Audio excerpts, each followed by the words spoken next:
میں اپنے اداروں کو بتانا چاہتا ہوں، ہمارا تجربہ ہے، ہمارے تجربے سے فائدہ اٹھاؤ کہ مسلم امہ کا، پوری مسلم امہ جو لا الہ الا اللہ محمد رسول اللہ پڑھنے والی ہے، اس کا دشمن اسرائیل ہے اور پاکستان کا دشمن بھارت ہے۔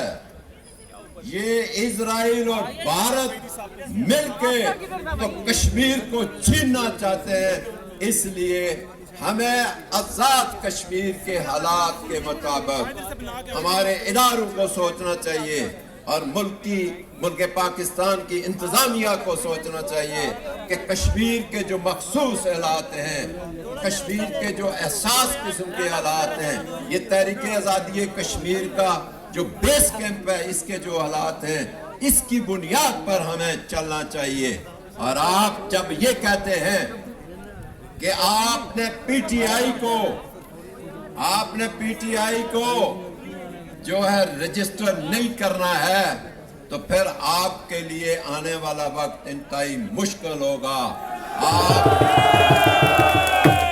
سی ایم صاحب کی موجودگی میں، جنرل سیکرٹری صاحب کی موجودگی میں یہ کہتا ہوں کہ اگر آپ پی ٹی آئی کو رجسٹر نہیں کریں گے تو آپ کے لیے آئندہ آنے والا یہ الیکشن مشکل ہو جائے گا۔ آپ عوامی ایکشن کمیٹی کو بھول جائیں گے۔ ہم نے حمایت اس لیے کی تھی کہ خان صاحب نے کہا تھا کہ اس عوامی ایکشن کمیٹی میں وہی مطالبات ہیں، وہی معاملات ہیں جو پی ٹی آئی جن کی خاطر جنگ لڑ رہی ہے۔ اور میں یہ پیغام دینا چاہتا ہوں کہ اگر آپ نے خطہ کشمیر میں پرامن حالات رکھنے ہیں، بھارت کو ایک یہاں سے مثبت پیغام دینا چاہتے ہیں، تو پھر آزادانہ اور جو ہے الیکشن جو ہے وہ آپ نے کرانے ہیں۔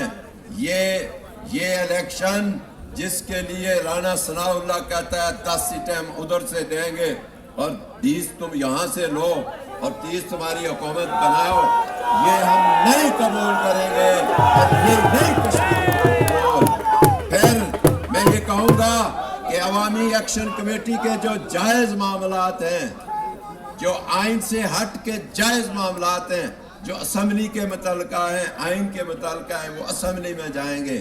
جو باقی ہیں وہ مطالبات آپ کو پورے کرنے چاہیے، نہیں تو پی ٹی آئی کو اگر آپ نے عوامی طاقت کو، اس عوامی طاقت کو سنبھالنا نہیں ہے تو پی ٹی آئی کو آپ مجبور کریں گے کہ وہ عوامی ایکشن کمیٹی کے ساتھ مل کر اس جدوجہد میں، عوامی جدوجہد میں شامل ہو۔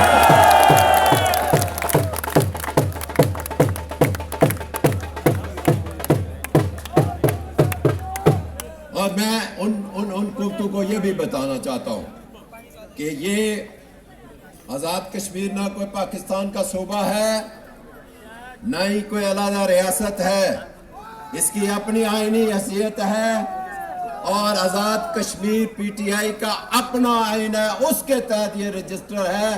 اس میں کوئی امر معنی نہیں ہے، اگر کوئی رکاوٹ ہوئی تو آزاد کشمیر کی عوام وہ اس رکاوٹ کو اپنے پاؤں تلے روندے گی۔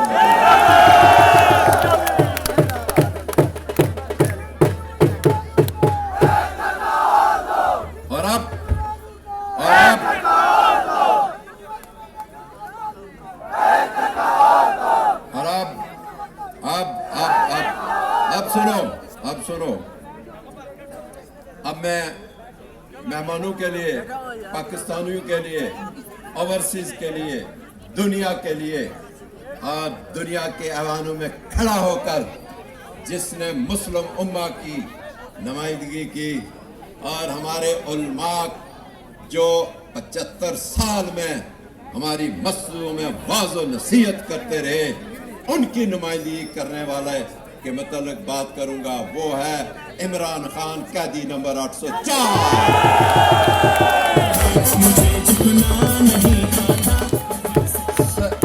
سی ایم صاحب ذرا ہٹ جائیں آگے سے. سی ایم صاحب آپ آج کشمیریوں نے آج آپ کے اسٹریٹ موومنٹ یہ جلسہ نہیں ہے, یہ اتنا ہجوم ہے کہ لوگ جڑ کے کھڑے ہیں آپ کی محبت میں کہ ہم آپ کے ساتھ آپ کے سامنے کھڑے ہوں.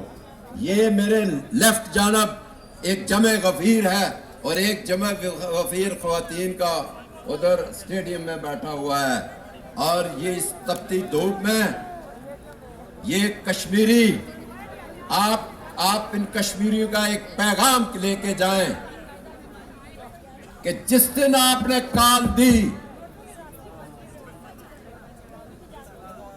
یہ میری بات توجہ سے سارے سنیں. جس دن آپ نے خان صاحب کی رہائی کے ضلع میں آپ جب مطمئن ہوئے پاکستانی قوم سے, آپ کی ذمہ داری ہے, آپ کی ذمہ داری لگی ہوئی ہے, مجھے پتا. جس دن آپ پاکستانی قوم سے مطمئن ہو گئے, میں یقین دلاتا ہوں اس دن پاکستانی قوم اپنے 4 پل ہیں جو آزاد کشمیر کو پاکستان سے ملاتے ہیں, یہ پل یا بند ہوں گے یا کھل کے کشمیر. یہ آج پیغام ہے, یہ آپ پیغام ہے. ہم پرامن رہیں گے, ہم گالی گلوچ کی سیاست نہیں کرتے. ہمیں یہ خان نے نئی تربیت دی ہے, اور آج میں آپ کی موجودگی میں یہ بتاتا ہوں کہ ہمیں خان نے کیا سکھایا پاکستان کے لیے. خان صاحب نے بہت بڑا جلسہ سی ایم صاحب نے لیاقت باغ میں رکھا ہوا تھا.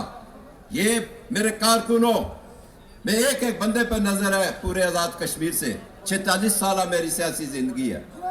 میں آپ کے لیے پیغام دیتا ہوں, میں ان اداروں کو پیغام دیتا ہوں کہ آپ خان کو آپ نے گرفتار کیا ہوا ہے, یہ دودھ پینے والے بجرو آپ کا ساتھ نہیں دے سکتے.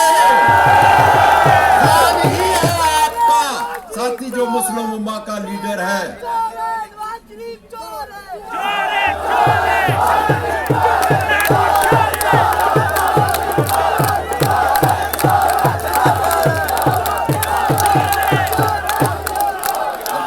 بچاؤ, ساری دنیا جانی چور کو نہ, وقت بچاؤ, وقت بچاؤ, وقت بچاؤ. وہ مسلم امہ کا لیڈر جس نے مسلمانوں کے لیے اسلاموفوبیا کا دن مقرر کرایا